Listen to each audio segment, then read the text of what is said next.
This channel does not promote any violent, harmful, or illegal activities. All content provided by this channel is meant for an educational purpose only. নমস্কার, দেখছেন TV9 Bangla press কর্নারে। আপনাদের সঙ্গে রয়েছে আমি তনিষ্ঠা এবং আমার সঙ্গে রয়েছে মঞ্জিরা। এই মুহূর্তে একটা ব্রেকিং নিউজ, সেদিকে নজর রাখতেই হচ্ছে।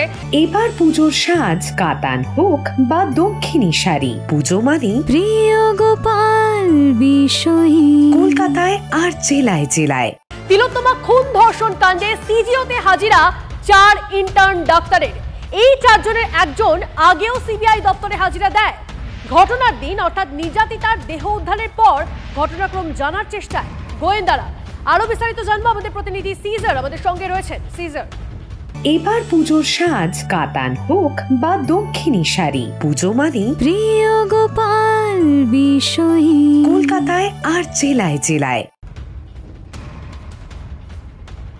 গ্রহণ করবার পর ইন্টার্ন অর্থাৎ পড়ুয়া চিকিৎসক থেকে শুরু করে পিজিটি যারা ওই দিন তিলোত্তমার সঙ্গে ছিলেন সবাইকে বেশ কয়েক দফা জিজ্ঞাসাবাদ করেছেন। আজকেও 4 জনকে তলব করা হয়েছে। তারা একটু আগে সিবিআই দপ্তরে ঢুকেছে। 4 জন মধ্যে একজন এর আগেও সিবিআই প্রশ্নের মুখোমুখি হয়েছিলেন এবং বাকি 3 জন এই প্রথমবার এলেন বলে আমরা প্রাথমিকভাবে জানতে পারছি। এবং যেটা জানা যাচ্ছে যে 9 তারিখ সকাল থেকে ঘটনাক্রম কি হয়েছিল, অর্থাৎ যেহেতু বারবার অভিযোগ উঠছে যে ক্রাইম সিন সেটা অল্টার করা হয়েছে, অভিযোগ উঠছে যে সেখানে প্রমাণ লোপাট করা হয়েছে।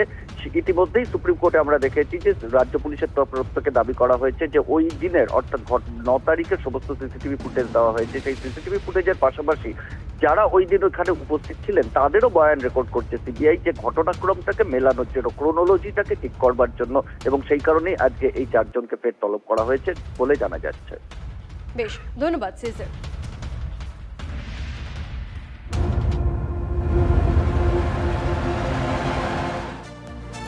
এবার চলে আসি থ্রেট কালচারের প্রসঙ্গে। তার কারণ গতকাল থেকে আমরা লাগাতার দেখাচ্ছি রাজ্যের বিভিন্ন মেডিকেল কলেজগুলোতে এই থ্রেট কালচার কি ভয়ঙ্কর ভাবে বাসা বেঁধেছে। কোনো একটা মেডিকেল কলেজ নয়, পর পর মেডিকেল কলেজে একের পর এক থ্রেট কালচার। এবং এই মুহূর্তে দাঁড়িয়ে গতকাল রাত থেকে সব থেকে বেশি ফোকাস কোন কলেজে?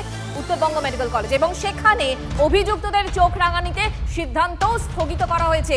গভীর রাতে কলেজ কাউন্সিলের বৈঠকে 5 ছাত্রের বহিষ্কারের সিদ্ধান্ত স্থগিত জানিয়েছেন অধ্যক্ষ। এই মুহূর্তে আমাদের 2 প্রতিনিধি রয়েছেন, একদিকে প্রসেনজিৎ রয়েছেন, অন্যদিকে সৌরভ দত্ত রয়েছেন। আমি সৌরভের কাছে প্রথমে যাই। সৌরভ, গতকাল আমরা TV9 স্পেশালে অত্যন্ত সুন্দর করে দেখিয়েছিলাম যে উত্তরবঙ্গ মেডিকেল কলেজ টু আরজি কর, তার মধ্যে পর পর মেডিকেল কলেজগুলো রয়েছে, মানে কোনো একটা মেডিকেল কলেজ নয়, গোটা রাজ্য জুড়ে থ্রেট কালচার কিভাবে বাসা বেঁধেছে এবং এটার কি ভয়ঙ্কর পরিস্থিতি, যার উত্তরবঙ্গ মেডিকেল কলেজে রাত্রিবেলা আমরা দেখলাম বহিষ্কারের সিদ্ধান্ত নেওয়া হলো, সেটা পর্যন্ত স্থগিত করতে হলো। কি ভয়ঙ্কর!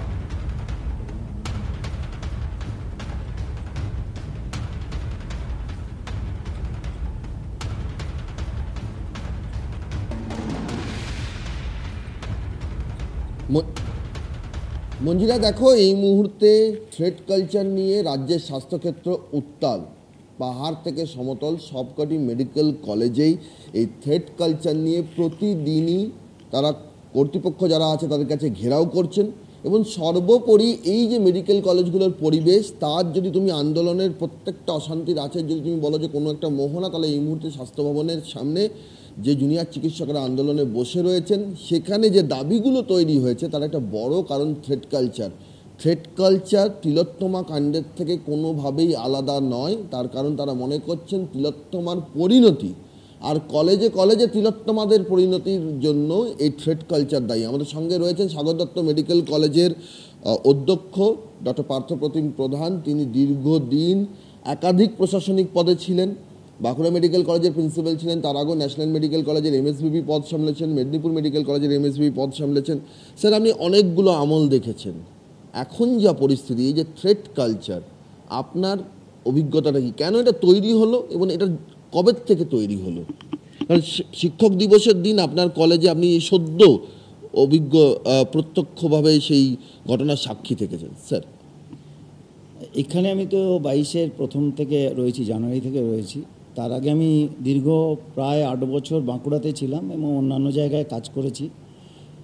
মানে এইখানে যা পরিস্থিতি আমি এসে ফেস করেছি সেটা একদম অকল্পনীয়। আমি কোনো দিন আমার শিক্ষক জীবন, এই দীর্ঘ 30 বছরের যে শিক্ষক জীবন, কোনো দিন এই ধরনের অভিজ্ঞতার আমি সম্মুখীন হইনি। এইখানে 22 সালে আসার পর থেকেই একটা নাম আমার কাছে বারবার আসতো, আমি তাকে কখনো চোখে দেখিনি সেইভাবে। তার নাম হচ্ছে বিরূপাক্ষ বিশ্বাস।